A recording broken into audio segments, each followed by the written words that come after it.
So this kiss between you and Himari is just one giant lie, and it's tragic. It's incredibly tragic that this actually happened.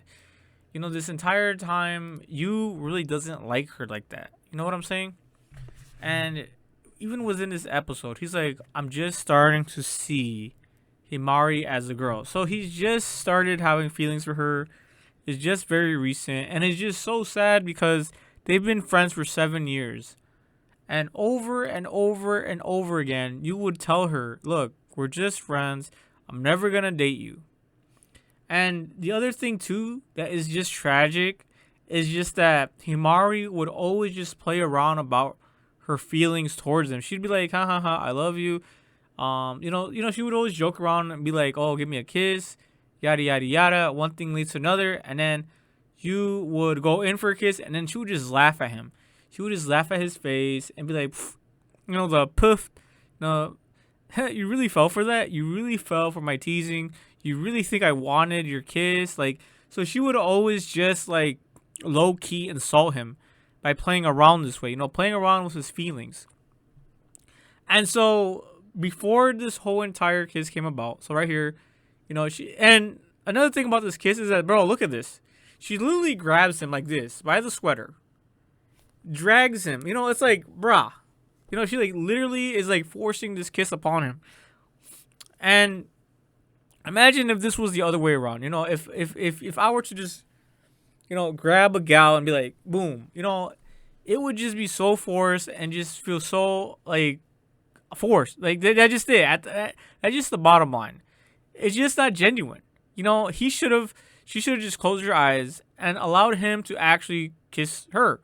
But no, she had to force it because she knows that you already has feelings for Inamoto already. And so here, and this is how it all just started out.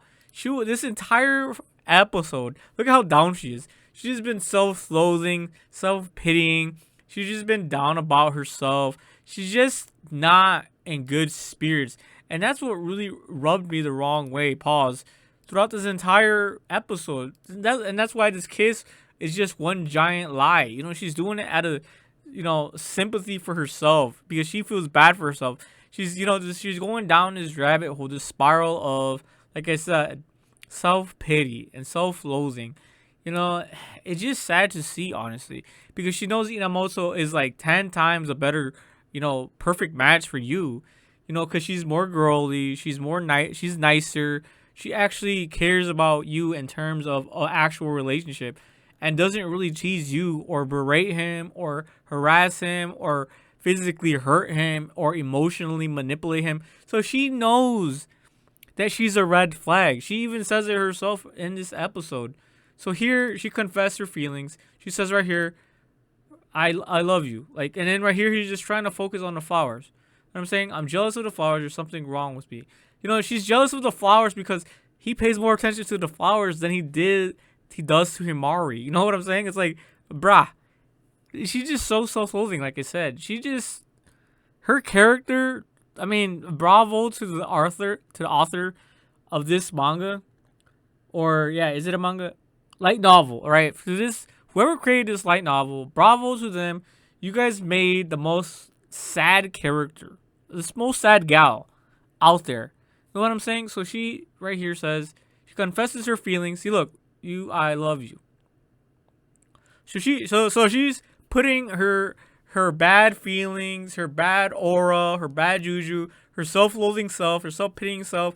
She's down in the dumps. She's not feeling confident.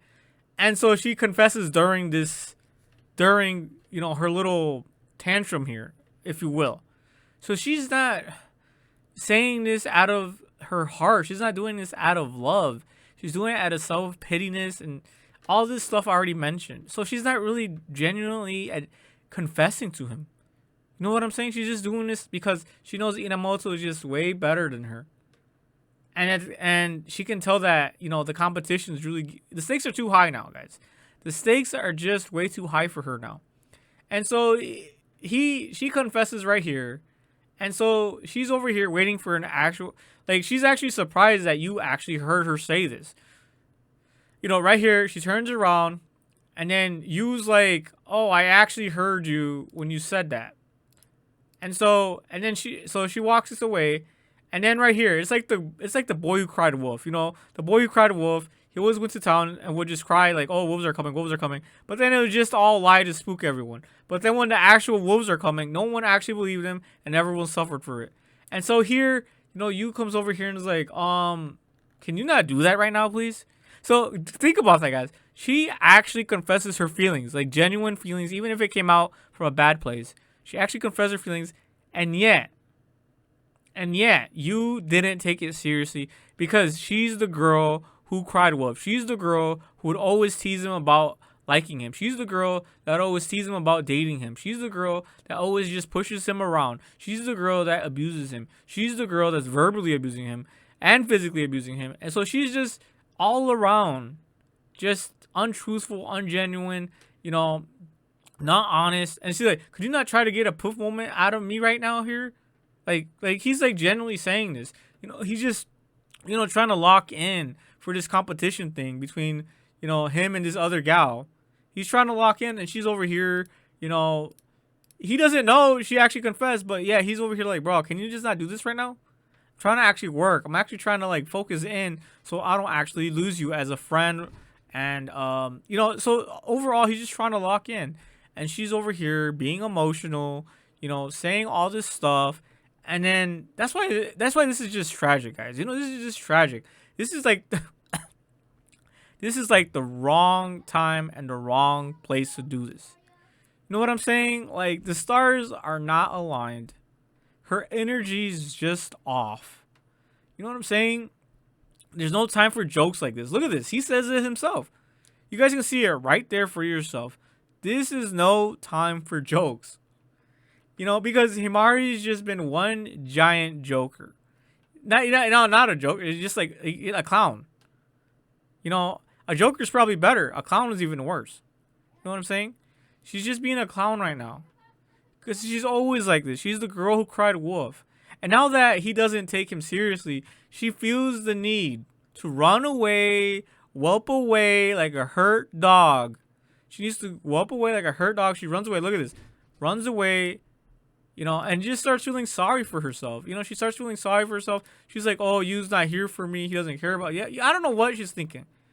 And so right here, she's pounding the floor. It's incredible. Just throwing a tantrum like a child. You know what I'm saying? And so this is just incredible to me. And this is why it's sad. Wrong. It's like wrong time, wrong place, Himari. She dropped the ball. Like 100%. She dropped the ball. And every single episode, I'm cheering her on. I'm like, "Bro, just do better. Stop with the attitude. Stop with the inquisitioning. Stop with, all this berating. Stop with, just being a clown all around. Stop with pretending. Stop being ungenuine. Yeah, you can joke around, but she just takes it too far, with her emotions." So I'm thinking like, "Bro, just do better." And so here, and she's like whispering underneath her breath again. She's like, "I'm over here." But then she's like, "Oh, he probably didn't hear me." Even if he didn't hear you, you're fucking whispering. You know what I'm saying? So she's just trying to create even more excuses to feel sorry for herself even more, to give her more excuses to whelp and cry. And guys, I'm sorry, but yeah, she's just being a little bitch right now. You know what I'm saying? It's just sad to see. It's just so sad because I'm her cheerleader. I want her to do better. I genuinely want to enjoy this show. I genuinely want to see a W. You know what I'm saying? I think this anime is brilliant though. The fact that this anime is just making me, retrospect this way.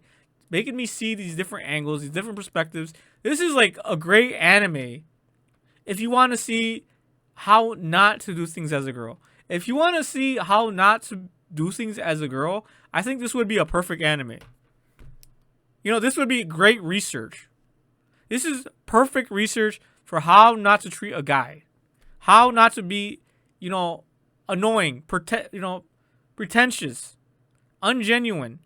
Yeah, she has her good moments. But like the scales are tipping, guys. The scales are tipping against her favor 100%. She had you all to herself, all in the palm of her hands until Inamoto came in. and pulled the rug under her feet, and now she's panicking, and now she has definitely forced herself upon you, and it's just so sad to see. When a girl needs to force herself on a guy, that's how you know she fucked up. That's how she knows this is the end of the line. Now, of course, this is my perspective, and this is probably how Himari, her circumstance is.